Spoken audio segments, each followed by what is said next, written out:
Hey guys, welcome back to the channel. So here's another deck profile for you guys today, and as promised it's going to be my Thunder Dragon deck. And just keep in mind this is still pure Thunder Dragons, mainly because to me this is probably like one of the best ways to play it. I know there's that new version that everyone calls either Thunder Combo or Thunder Dragon Link, but the reason why I like this build is just because like it plays safely. You know, you can still avoid cards like Nibiru as long as you don't overextend. So that's just generally what I wanted to show you guys. My build is mainly the instant fusion build, where I just basically just like establish a board where I can at least sit on one or two Colossus and potentially a Titan as well. So, and I just try not to like spam out too many summons because again, Nibiru is the one card that can really hurt this deck. But like I said, if you're careful, you really shouldn't have any problems with that. And plus, like you can play generally an offensive strategy and an oppressive strategy at the same time. So, yeah. So that's all I wanted to show you guys. So Thunder Dragons is a pretty good low budget deck right now, especially because it's very defensive too. I forgot to mention that. So it plays like three different strategies all in one. So I think that's why I like about this deck. It's defensive, it's offensive, and oppressive. Anyway, starting off with the main deck, of course. 3 copies of Thunder Dragon Roar. So this generally just gives you access to your Thunder Dragon monsters that are in your graveyard or banished back to your hand. Or if this card is banished or sent from field to the grave, you can special summon a Thunder Dragon from your deck, but you have to bounce it back to your hand at the end of the turn. But generally, like most of the time, you're probably going to fuse that monster into a Colossus or something, so that's just never a problem. Next, 3 Thunder Dragon Dark. Discard it to search out another copy of itself, or if it's banished, you can add any Thunder Dragon card from your deck to your hand. So basically, these 2 cards are just so broken with Allure of Darkness. That's why I really love these. Next, we got the Monster Reborn and Magical Mallet of the deck, which is Thunder Dragon Hawk. So some people just like to call him Thunder Dragon Chicken. Honestly, he looks like a chicken. Yeah, just like a good way just to, you know, bring back your revive your monsters, and also, like I said, if it's banished, you basically get to do the whole Magical Mallet thing. Next, OG Thunder Dragons. Really nothing else to say about this card. Usually just discard one for another one at a time, you know, that way you can keep building up your Thunder Dragon monsters in your graveyard. Because like the whole point of Colossus and Titans to have their built-in protection, so you want to have as many Thunder type monsters in the grave as possible. Next, 3 Thunder Dragon Matrix. You know, this is your power boost, and also if it's banished, you could also add another copy of itself. So, oh, one thing I forgot to mention: every single one of the Thunder Dragon monsters can, except the OG Thunder Dragon, you can only use one of their effects per turn. So that means you have to choose one or the other. So just know how to properly use them. So you can't like use both effects in the same turn. So otherwise they would be way more broken than they already are. And lastly, only 1 copy of Duo. I've seen some people run this at 2. Some people run it at 3. I think 1 in my build is just fine, because the fact that Thunder Dragons already have that already have that built-in recursion is fine. And plus, I don't really run any rank 8s in my build, so I feel like 1 is actually more than enough. So, yeah, that's the general thing about it. But I just usually use them to build, to just apply a little pressure. Alright, so for the non-Thunder Dragon, it's Batterman Solar. You know, definitely need this just to, you know, link climb into like some stronger monsters. And the fact that you can use its token or itself just for Thunder Dragon Colossus is pretty good.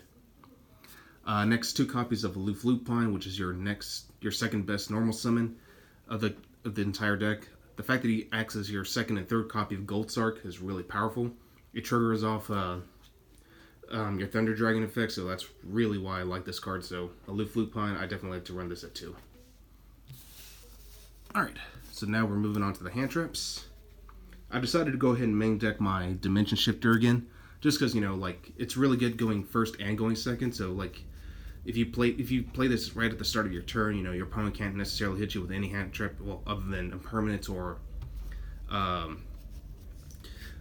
Nibiru. But overall, like, this is just a good way to avoid cards like Effect Veiler, Ash Blossom, you know, all those initial hand traps, which comes to our next card, Ash Blossom. You know, another good card just to disrupt your opponent. And then lastly, I'm running Nibiru myself, you know, in case if I'm forced to go second. Nibiru is actually pretty good to have in the main deck. So, yeah, 9 hand traps overall.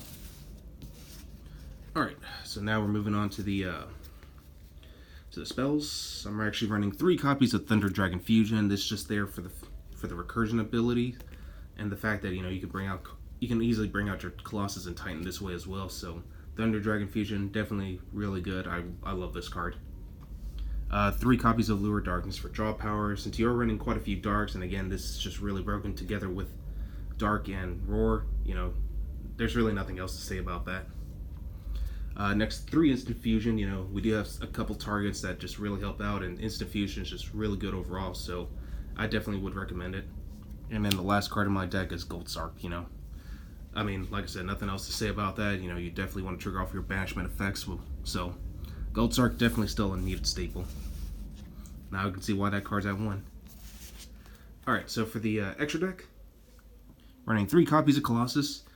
This just to keep your opponent from searching out from his deck to his hand, so Colossus is definitely a powerful card. It's just a Thunder King Ryo on steroids.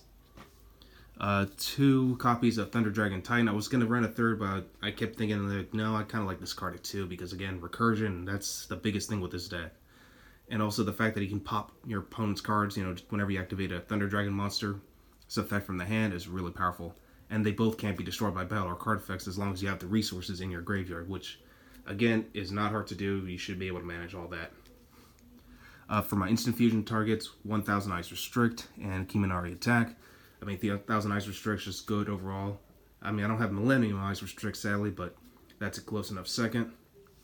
I am running Starving Venom Fusion Dragon since I do side out my Super Poly, but, you know, I felt like I didn't really need any others because not a lot of decks right now are sitting on just 2 darks alone, so I just bring it out whenever I need to. Alright, and that's pretty much it for my Fusion lineup. Now moving on to the Link monsters. I got the 1 Link Rebo, you know, since, you know, I am running 1000 Ice Restrict. I got the Summer Summoner, you know, it's a really good Thunder support. I got Wee Witch's Apprentice, of course, to power up my Dark monsters. I'm running a Nightmare lineup of Phoenix and Unicorn, you know, really good just to get rid of, you know, pesky cards like Back Rows and Floodgates and all that stuff. I am running BLS. Now keep in mind this card is optional to play. If you don't have access to this card, you can run cards like Borreload or Boral Sword Dragon. I just prefer to run it. And then I took out Borreload and replaced it with Crusader Avermax because this card also outs Boral Sword, so Avermax is really good. And plus, if you're attacking Borreload can't really use its effect to weaken him anyway because it can't be targeted.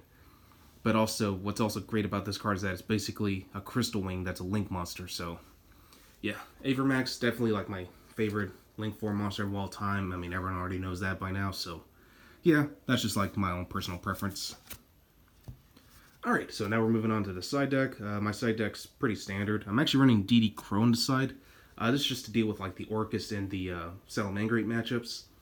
And also really works pretty well against the Dragon Link decks. You know, like if they have to use Tempest or Destrudo, definitely want to get rid of that. Or if you're up against Pendulums and they want to get that Dark Worm to resolve, got to get rid of that Dark Worm. For back row heavy strategies, I'm actually running a few outs of that. I got Denko Sekka. I'm also running Twin Twisters on the side. As I mentioned, I'm running 3 copies of Super Poly. And also to deal with like back row heavy strategies, I'm actually running Eradicator Epidemic Virus. So I figured these were the best ones. But since I'm already running Twin Twisters, I could easily replace this with something else. But for now, I'm still liking Epidemic Virus, so it's just there to be there. Well, that's all I got for you guys today. Hope you guys enjoyed this video, and as always, I will catch you guys again next time.